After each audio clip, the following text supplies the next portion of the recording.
Good morning, ma'am. Good morning. Good morning, ma'am. Good morning. Good morning, madam. Good morning. अंकुर time पर time 9, 10 का लिखा था मैंने.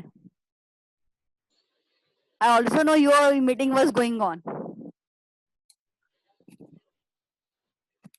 केवल सर का लेक्चर था मैम, केवल सर का. हाँ लेकिन टाइम पर मैंने 10 का सॉरी 11 5 का लिखा था टाइम. किसने? आपने? हाँ पूरा मैसेज पढ़. तो 11-7 है ना? अच्छा हाँ, ओके ओके बराबर. हाँ अभी समझ आया मेरे को.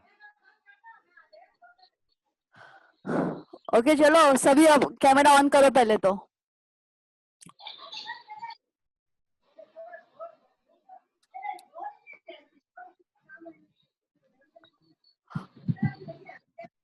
ओके हम लोग आज नया चैप्टर स्टार्ट करते हैं, that is direct and bending stress. Ankit तू इतने दिनों से कहाँ था?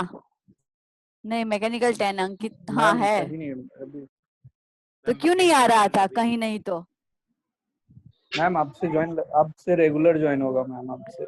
आप लोग है ना एक लेक्चर मिस करते तो आपको कितना सारा कंसेप्ट नहीं आता है पता है. 100 SM में ऐसे ही होता है. अगर अगला लेक्चर नहीं पढ़ोगे तो फिर उसके बाद का कुछ नहीं आएगा. मॉड्यूल 1 तो मैम ना के बराबर ही 4-5-6 लेक्चर किया सकता है. तो फिर ऐसे थोड़ी चलता है. ओके चलो जिसका कैमरा ऑफ है प्लीज ऑन करो. विवेक, अंकुर और कौन है? किशन का तो नहीं होता है.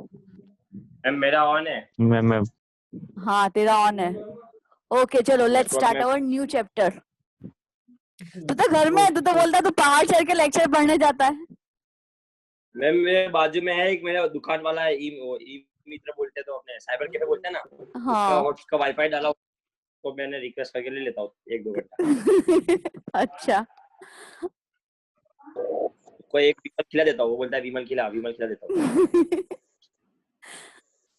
Okay, so today we are going to start our new chapter, that is direct and bending stress in Bansal. It is a chapter number 9.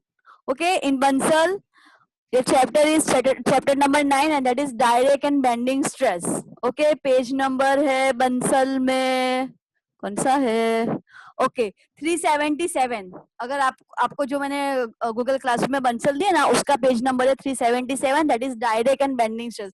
Okay. Tell me what is a direct stress. Direct stress हम किसे बोलते हैं? Direct का मतलब क्या हुआ?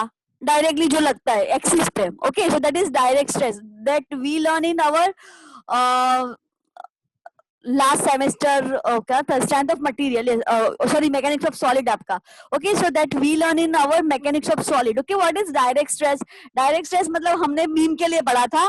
Okay तो what is direct stress? Axis के अलोंग लगे जो. Yes, suppose here it is your beam, okay, and your load is applying somewhere over here over axis. Okay, suppose we are applying the tensile force over the axis of a beam. Okay, so this is a beam and we are applying a tensile force P over the axis of a beam. This is a axis मतलब neutral axis. Okay, जो beam के middle में से pass होते हैं, that is the axis of a beam. Okay, so we are applying our force P, tensile force P over the axis of a beam. Okay, so this kind of load or stress क्या होता है? What is the stress? Stress is equal to resistance force per unit area. Okay, what is the stress? Stress is resistance force per unit area. Okay, so sigma stress sigma is equal to resistance force where P is equal to resistance force per unit cross sectional area. Okay, so my sigma is equal to P by A. Okay, that is a resistance force per unit cross sectional area. Okay, so this is my direct stress. मेरा load कहाँ लग रहा है? Directly axis पे लग रहा है. That's why it is my direct stress. Okay, now what is bending stress? That we learn in our last chapter. Okay, bending stress. Bending stress क्या होता है? There isn't any shear force. Shear force नहीं है, but it's still there is a bending. और bending की वजह से जो stress produce हो रहा है, constant bending की वजह से जो stress produce हो रहा है, that is our bending stress. Okay, so that is our bending stress, right?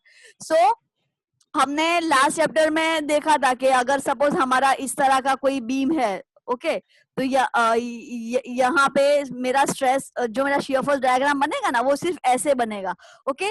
तो in between this distance there isn't any shear force. यहाँ पे हमने शियर फोर्स कैलकुलेट करा था, वो था 0, बट स्टिल हमें बेंडिंग मोमेंट मिली थी ऐसे, हमें बेंडिंग मोमेंट डायग्राम ऐसे मिला था। हमें shear force, this is our shear force diagram, this one was our bending moment diagram, okay. This one was our bending moment diagram, this one was our shear force diagram. So there isn't any shear force in between this section, okay. यहाँ पे मेरा shear force नहीं है, it is a 0, okay. यहाँ पे also straight line and that is equal to 0, but still there is a bending moment and that it is a constant. So stress produced due to this bending, that is a bending stress, okay. So this is a difference between bending, direct stress and bending stress.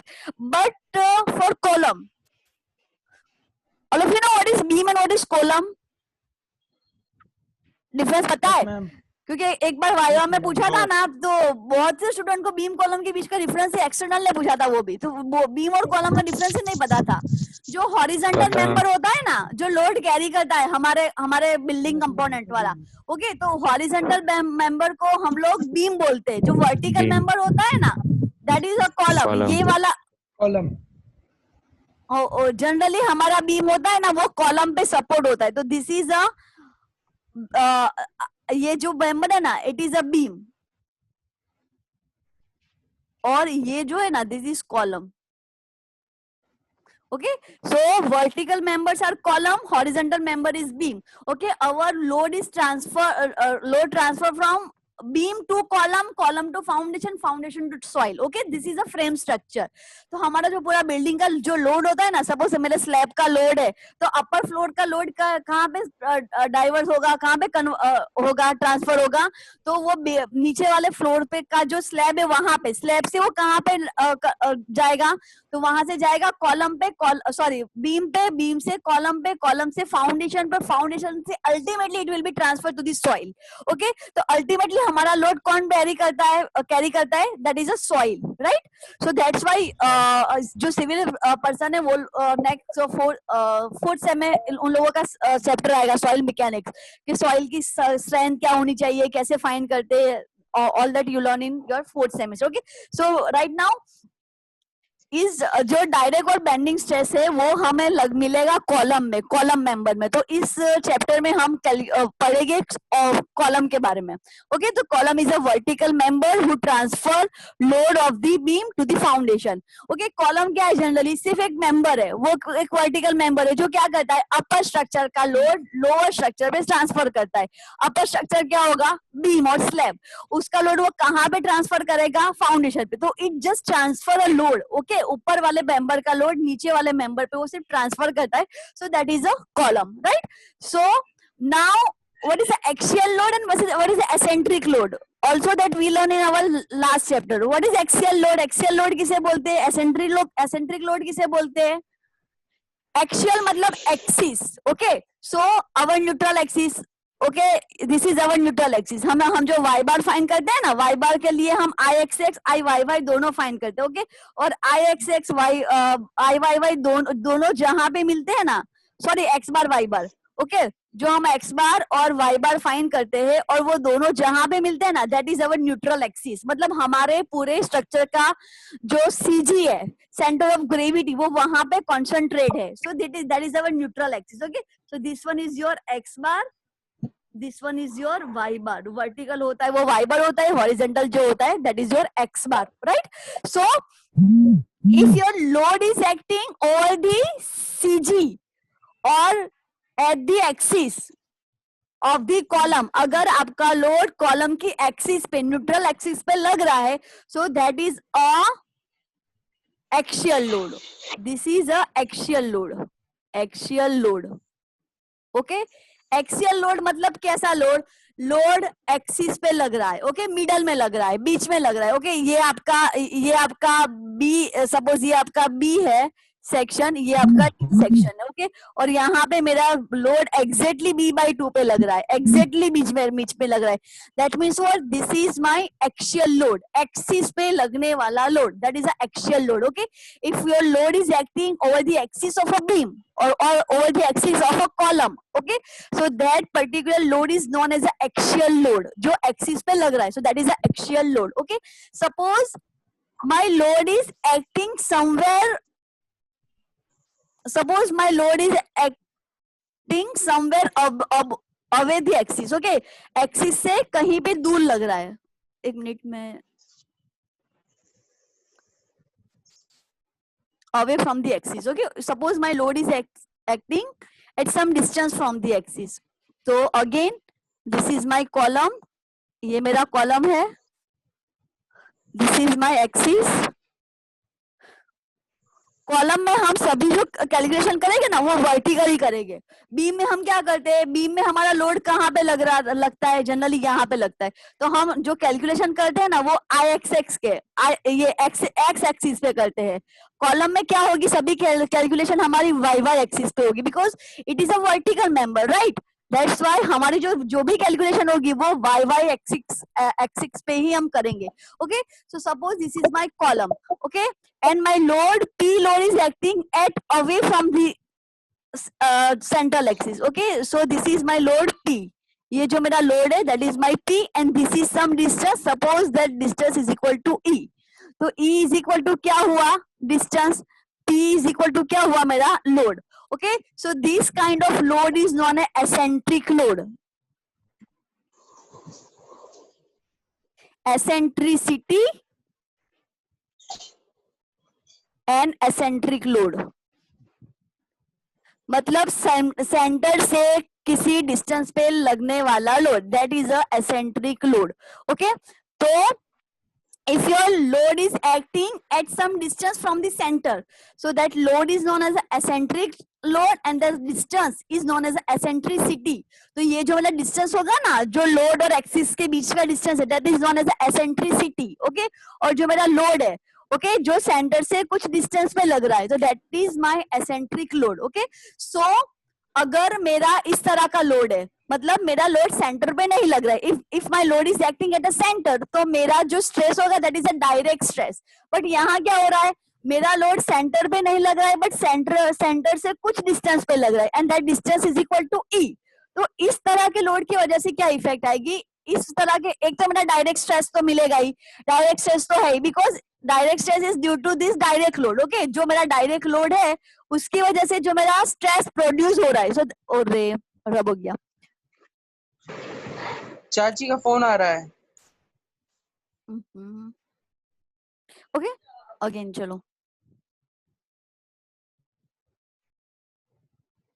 Okay. So again this is a column, this is my neutral axis, ये middle में, हाँ, अगर मेरी figure थोड़ी इधर वो तो देख लेना, लेकिन this axis always in middle, okay. ये मेरा लोड है that is equal to P and it is acting at E distance, so E is my eccentricity, P is my eccentric load, okay।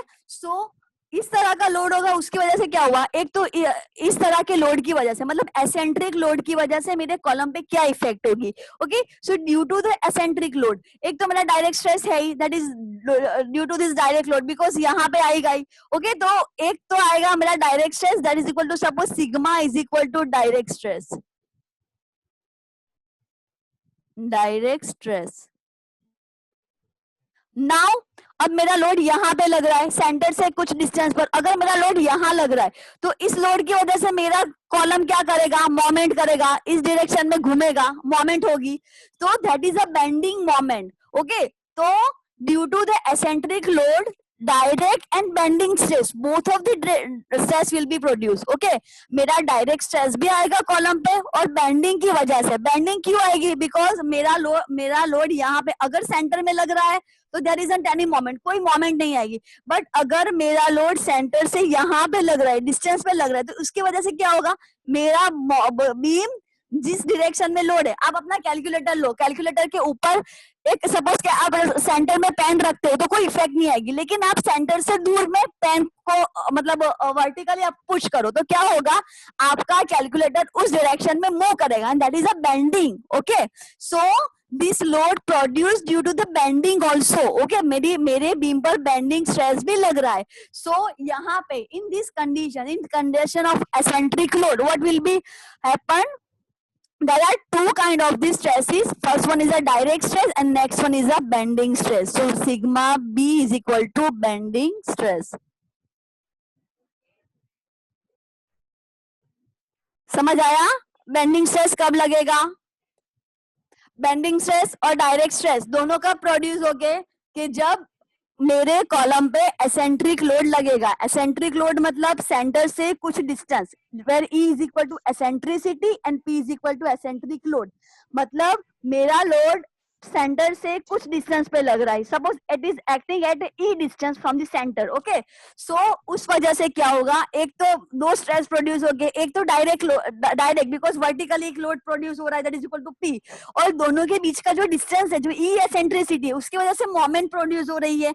Okay, तो that is a bending moment. मतलब क्या, bending moment, और moment की वजह से भी stress आएगा beam पर, and that is a bending stress. So in this condition there will be a two stresses. First one is a sigma 0 that is equal to direct stress, next one is a sigma b that is equal to bending stress. So in case of the eccentric load, two stresses will be produced on a column. First one is a direct stress, next one is a bending stress. Okay, so in case of eccentric load, ये कब produce होगा, eccentric load के case में. Okay, so in this chapter we will discuss about the eccentric load or eccentricity. Okay, now what is a direct stress? Sigma 0 क्या होता है, direct stress क्या होता है? आप लोग लास्ट चैप्टर में पढ़े थे, सॉरी लास्ट सेमेस्टर में पढ़े थे. डायरेक्ट स्ट्रेस मतलब सिग्मा इज इक्वल टू, हाँ, डायरेक्ट स्ट्रेस क्या होता है? हाँ, पी ओपन है. Direct stress is equal to P by A. Bending stress क्या होता है, जो हम पिछले चैप्टर में पढ़े, sigma B is equal to M Y by I, पढ़े ना? यस, ये बेंडिंग इक्वेशन था ना हमारा, M upon I is equal to sigma B upon Y. So sigma b is equal to my bending stress is equal to my by I. Okay, so in this chapter we will learn about the combined effect of direct and bending stress. पहले हमने सिर्फ direct stress पढ़ लिया, उसके बाद सिर्फ हमने bending stress पढ़ा. Now in this chapter we will learn about the combined effect of direct and bending stress. और वो दोनों की combined effect कब आएगी, कि जब मेरा eccentric load होगा. eccentric load मतलब क्या होता है, कि center से कुछ distance पर अगर मेरा load लग रहा है, so that is a eccentric, that is an eccentric load. Okay, and the distance is known as the eccentricity. अगर आपको डेफिनेशन पूछे एग्जाम में आना चाहिए, what is eccentricity, what is eccentric load, that is in Bansal. Okay, तो हम अभी बंसल में. ओके, सो तो यहाँ पे direct stress alone is produce in the body when it is subjected to an axial tensile और कंप्रेसिव लोड. जो मैंने आपको बताया, अगर आपके बीम पे कंप्रेसिव लोड लग रहा है, टेंसाइल लोड लग रहा है, और वो एक्सिस पे लग रहा है, मतलब एक्सियल लोड है, सो that is a direct stress. Okay, and bending stress is produced in a body when it is subject to a bending moment, matlab there isn't any load but still the moment is there. Okay, in that condition if stress is that stress is known as a bending stress. But if body is subject to a axial load and also a bending moment, then both the stresses will be produced in the body. In this chapter we shall study the important cases of the members subjected to direct and bending stress. Okay, again direct and bending stress. Okay, so we will discuss about the direct and bending stress. Okay, so यहाँ पे. Okay, so this is our chapter number 9. So in this chapter we will discuss about direct and bending stress.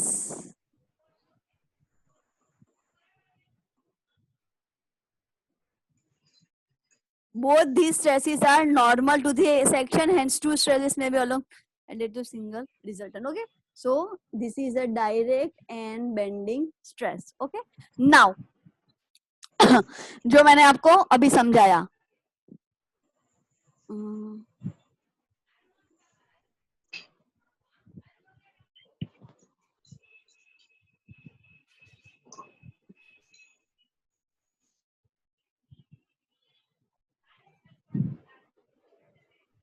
here it is a column. Okay यहाँ पे मेरा एक column है. Column मतलब आपको beam और कॉलम का डिफरेंस ना all of you know. Okay, beam किसे कहते हैं, कॉलम किसे कहते हैं. Okay, so column is a vertical member. तो here it is a column. Okay, so here it is a column. It is a column and my load, suppose in first case my load is acting, it is a compressive force. अगर मेरा force ऐसे लग रहा है, so it is a compressive force. Okay, अगर मेरा load away from the axis लग रहा है, if my load is acting towards the axis, then it is a compressive force. If my load is acting away the axis, then it is a tensile force. Okay, so in this case it is a compressive force because my load is acting towards the axis. Axis के को पास ला रहा है. That's why it is a compressive force. Okay, so here it is my column. Suppose whose width is b. ये जो मेरा dimension है ना, वो width है. ये मेरी length बोलेगी, ये मेरी column की length. और अगर मैं जो d बोलूंगी ना, तो डी आपका ये डायमेंशन होगा, मतलब depth of the column. Okay, तो इस न्यूमेरिकल में आपको ये ध्यान रखना है, ये जो डायमेंशन होगा ना, it will be a length of the column. ये मेरे कॉलम की लेंथ होगी.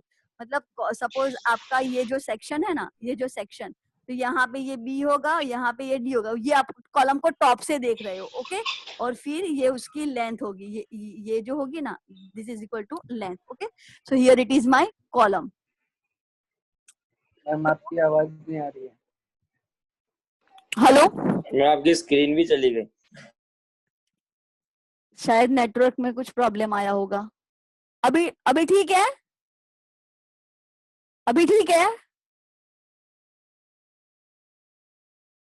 Hello,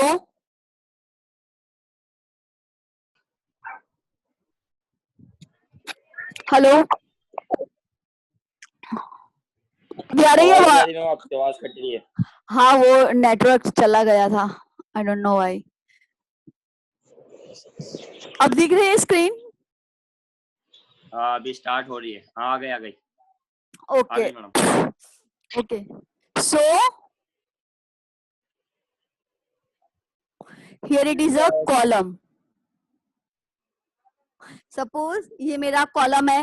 okay, and there is a compressive stress is acting over this column. Okay, so what will be my direct stress? My direct stress is equal to sigma 0. Suppose I denoted my direct stress as sigma 0. Okay, so my direct stress sigma 0 will be load by area. So load is P, and suppose area is equal to, for rectangular section, my area is equal to what? That is equal to B into D. Okay, so my stress sigma 0 is equal to, that is a direct stress. Okay, so that is sigma 0 is equal to direct, and that is equal to P by A, that is equal to load by area. Okay, now suppose my load is acting away from this axis. Okay, तो यहाँ पे हम देखेंगे,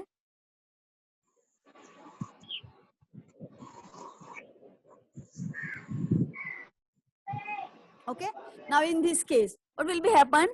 यहाँ पे आप ये जो फर्स्ट वाली फिगर है उसमें देखो, यहाँ पे my load is acting at e distance from the center. Okay, मेरा लोड जो है सेंटर से किसी डिस्टेंस पे लग रहा है, and suppose that distance is equal to e. Okay, hence an eccentric load. Eccentric load मतलब क्या? If a load is acting at some distance from the center, so that particular load is known as an eccentric load. So my P is now eccentric load. It is not a direct load because if ये load moment produce करता है, that was it is known as eccentric load. Again, what is eccentric load? अगर आपका load centre पे नहीं axial load मतलब axis पे लगने वाला load, that is centre axis पे लगने वाला load, that is axial load. What is eccentric load?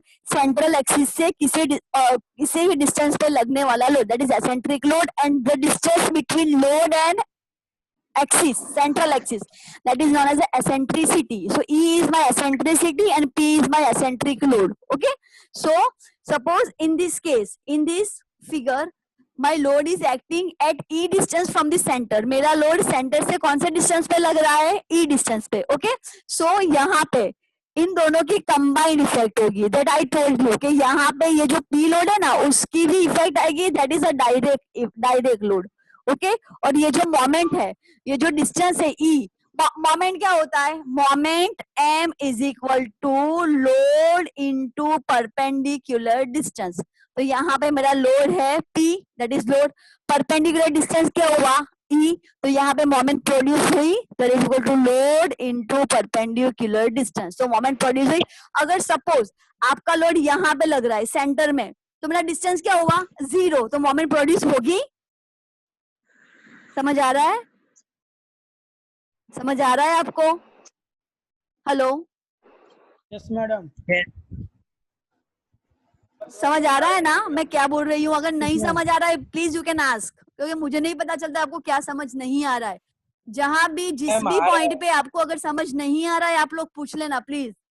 तो मैं तो करवा दी जाऊंगी, मुझे भी नहीं पता चलेगा कि आप लोगों को समझ आया ही नहीं. Okay, so this is my central load. Central load moment, यहाँ पे मेरी मोमेंट क्या होगी? Moment is equal to force into perpendicular distance. मतलब यहाँ तो सेंटर से कोई डिस्टेंस ही नहीं है, सो डिस्टेंस इज 0. तो इस केस में मेरी मोमेंट प्रोड्यूस हुई नहीं हुई. But in this case, again, moment is equal to load into perpendicular distance. My perpendicular distance is E. Okay? तो यहाँ पे मेरी मोमेंट प्रोड्यूस हो रही है. सपोज मेरा लोड है 10 किलो न्यूटन, सपोज मेरी एसेंट्रिसिटी है 2 सेंटीमीटर, तो मेरी मोमेंट प्रोड्यूस हुई 10 to the 20 kilo newton into centimetre. Suppose kilo newton into metre है. ओके, 2 मीटर का तो कॉलम इतने ज्यादा एसेंट्रिसिटी नहीं होगी, it will be in mm. Okay, mm हो गया, सेंटीमीटर में होगी. ओके, तो यहाँ पे मेरी मोमेंट प्रोड्यूस हुई, बट इन दिस केस मेरी मोमेंट प्रोड्यूस नहीं होती है. मतलब अगर जब मेरा लोड सेंटर पर लग रहा है, एक्सिस पे लग रहा है, तो in this case moment will be not produce. But when my load is acting away from the central axis, then in that case moment will be produced, and there will be two stresses, direct stress and bending stress. समझ ये सिर्फ concept खबर पड़ी ना कि what is direct and bending stress, what is combined effect of direct and bending stress. आया समझ? Yes ma'am. Okay, so this is the case. अब इसका एक डेरिवेशन है, डेरिवेशन आज होगा, चलो हो जाएगा शायद. ओके, सो दिस इज अगर कट होता है, अरे आज मीट पर करना था, मैं भूल गई. कल से ऐसा ही होगा तो मीट पे ही करेंगे. अगर हो जाता है ना तो अगेन रिजॉइन कर देना. ओके, सो हाँ हाँ આજે આટલું જ રાખો ને. અરે પણ હજુ તો અડધો કલાક છે. અડધા કલાક જલ્દી થોડી છોડાય. ચાલો ચાલો 10 મિનિટ કરી લઈએ, પછી છોડી દઈશું, તો રિજોઈન નહીં કરતા. Okay ma'am. આ તો ખાલી જો ડેફિનેશન જ કરી આપણે, બીજું કઈ કર્યું જ નથી આમાં.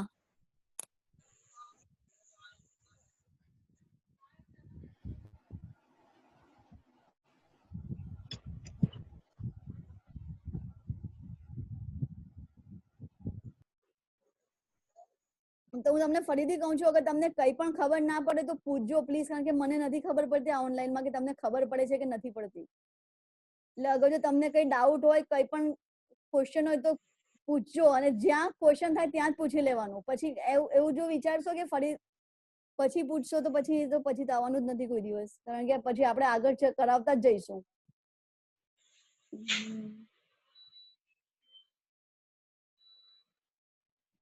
આ ચેપ્ટર પણ એકદમ ઈઝી છે. આ એક ડેરિવેશન છે, બહુ જ ઇમ્પોર્ટન્ટ છે. Okay,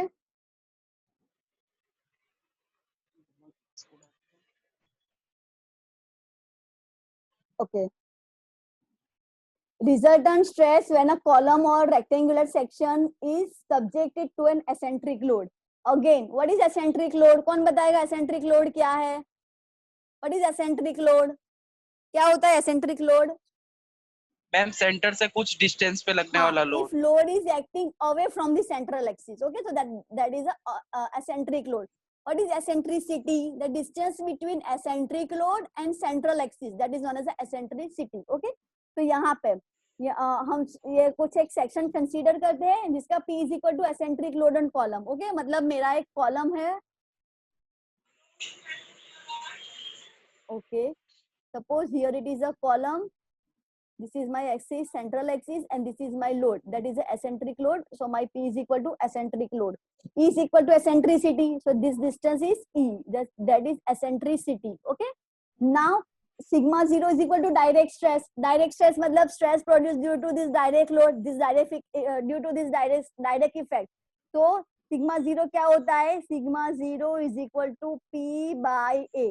Okay, sigma B is equal to bending stress. Okay, now this is eccentric load, so both stress will be produced, direct stress as well as bending stress. So sigma 0 भी produce होगा, sigma B भी produce होगा. sigma B is equal to क्या आएगा? चलो कौन लिखवाएगा? क्या आता है सिग्मा बी? हाँ, momentum equation m upon I into a. yes, that is equal to my by I. तो my sigma is equal to bending stress. Okay, B is equal to width of column and depth. ये होगी length, ये D नहीं होगा, ये होगी depth. Depth अगर मैं कॉलम की depth के बारे में बात करूं तो ये हो गया. आप अपना कैल्सी देखो, कैल्सी का ऊपर वाला डायमेंशन, कैल्सी को खड़ा रखो, वर्टिकल रखो, ऊपर वाला डायमेंशन देखो, जो हॉरिजॉन्टल होगा that is equal to B, जो ऐसे मतलब ये जो आपका डायमेंशन होगा that is equal to D, और ये जो होगी ना वो आपकी लेंथ होगी. ओके, तो अगर आप मैं ये जो डी बताऊं ना उसमें आपको ये डायमेंशन नहीं लेना है, ये डायमेंशन लेना है, राइट. तो D is equal to depth of column. यहाँ पे मैं दिखाऊं, हाँ, तो यहाँ पे देखो ये फिगर, ये जो मेरा कॉलम है. ओके, तो यहाँ पे ये जो डायमेंशन है this is equal to B, और ये जो ऊपर वाला है ना, अब अगर टॉप व्यू देखोगे ना यहाँ से that is equal to D, और ये जो होगा ना that is equal to length L. तो ये होगा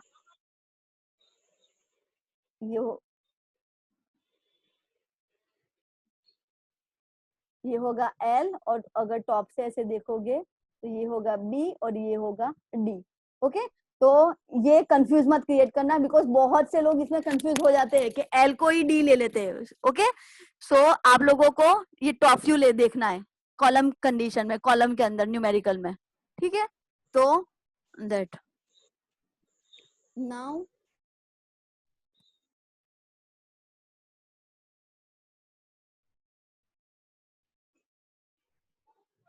ओके, तो I have B, I have D. तो what is the area of column? Area मतलब रेक्टेंगल. अगर मेरा कॉलम रेक्टेंगल है, ओके, मेरा सर्कुलर कॉलम नहीं है, suppose my column is rectangle, तो my area is equal to what? That is equal to B into D.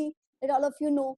Okay, now moment due to the eccentric load. Okay, as I told you, this is my column, this one is my central axis, this is my eccentricity E, this is my load P. Okay, again moment produced due to this distance is equal to m is equal to P into E. So that is equal to P into E, that is equal to load into eccentricity, because my moment is equal to load into perpendicular distance, and here my perpendicular distance is E, so that's why my moment is equal to P into E. Now sigma is equal to, that I already told you, that is the direct stress. Sigma B is equal to, that I already told you, that is the sigma bending stress. Okay, now okay, चलो आज इतना रखते हैं, बाकी का derivation हम कल करते हैं. मतलब इसमें मैंने आपको सिर्फ ये समझाया कि कॉलम में कौन कौन सी चीज दी गई है. ठीक है, प्रेजेंट, अटेंडेंस.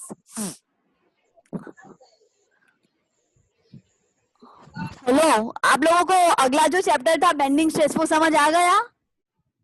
अब उसके न्यूमेरिकल सॉल्व हो गया ना. असाइनमेंट, अगर मैं असाइनमेंट में मुझे कल टाइम नहीं मिला, लेकिन आज मैं कर दूंगी अपलोड. Yes ma'am. और दूसरा कि इस सेमेस्टर में आपकी मीड एग्जाम का क्या होगा कि हर एक चैप्टर जब आपका खत्म होगा ना तो आपको एमसीक्यू टेस्ट देना है। एमसीक्यू टेस्ट होगा, जो एमसीक्यू टेस्ट होगा ना उसके एवरेज मार्क्स होंगे, दैट वो आपके होंगे मीड एग्जाम के मार्क्स, उसका एवरेज होगा। ठीक है, तो हर एक चैप्टर के बाद जब हमारा खत्म होगा ना तो हम लोग गूगल क्लासरूम में उसकी एमसीक्यू टेस्ट रखेंगे। एमसीक्यू टेस्ट में मैं आपको न्यूमेरिकल भी दूंगी और न्यूमेरिकल आपको सॉल्व करना होगा और उसमें से जो ऑप्शन है उसमें से आपको आंसर सिर्फ आपको सिलेक्ट करना होगा और जो आपने न्यूमेरिकल सॉल्व किया है वो आपको गूगल क्लासरूम में एज ए पीडीएफ सबमिट करना होगा। समझ आ रहा है मैं क्या बोली? Yes ma'am. ओके, मतलब जो कैलकुलेशन है वो कैलकुलेशन आपको एज ए पीडीएफ सबमिट करनी होगी और जो आंसर आ रहा हो उसका आपको सिर्फ टिक मार्क करना होगा। मैम एक बार हाँ अपने तो क्लास मैडम फिर टाइम भी ज्यादा चाहिए ना? हाँ तो ज्यादा रखेगा ना, हमारा ट्यूटोरियल क्लास है ही, 2 घंटे का टाइम रख देंगे, क्या प्रॉब्लम है? ठीक है मैडम, फिर कोई दिक्कत नहीं है। मैम क्या करना होगा, एमसीक्यू में न्यूमेरिकल्स दोगे और सॉल्व करके पीडीएफ बना हाँ, के भेजिए आप। एमसीक्यू सपोज हाँ। मैंने एमसीक्यू पूछा है कि सपोज मैंने एक बेंडिंग स्ट्रेस का मैंने एक एग्जांपल दिया है तो वो एग्जांपल आपको सॉल्व करना है, तो सॉल्व आप कहाँ पे करोगे? पेज में करोगे। ओके, और उसका जो आंसर आया वो आंसर आपको टिक मार्क करना है। एमसीक्यू में जो 4 ऑप्शन होंगे उस ऑप्शन में से आंसर आपको टिक करना है और जो कैलकुलेशन है ना उसको आपको as a PDF Google classroom में सबमिट करना है। आया समझ? Yes ma'am. यस हाँ, मतलब मैम एक बार कैलकुलेट कोड है ना आप भेज देना ना उसमें ग्रुप में, क्या भेज दूं? Class code, Google class code. हर बार कौन भेजता है? अब तूने अभी तक ज्वाइन नहीं किया है? मैम मिला ही नहीं तो कहाँ से ज्वाइन करूँ? कहाँ, कब से दिया है? भाई कब से दिया है भाई? तो okay, civil 1 ma'am present ma'am.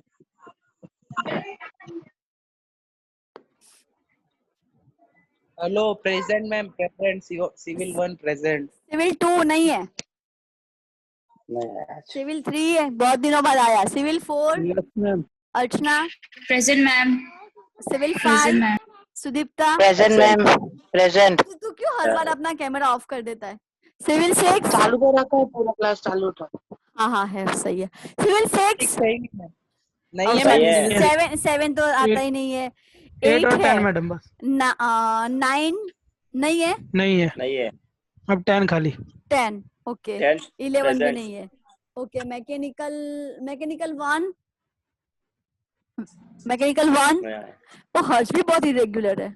Mechanical 2 ये अभिन किधर बैठा है देखो मैडम। मैम किधर बैठा है? मैकेनिकल 2 मालदीव्स में, वो मालदीव्स में। Present ma'am. 3 ओ भाई प्रेजेंट 4 मेरे को भी कैसे करना नहीं था? है मैडम। ओके है ही Left नहीं। है। मैकेनिकल 5 नहीं है। नहीं है, नहीं है। Mechanical 6 present ma'am.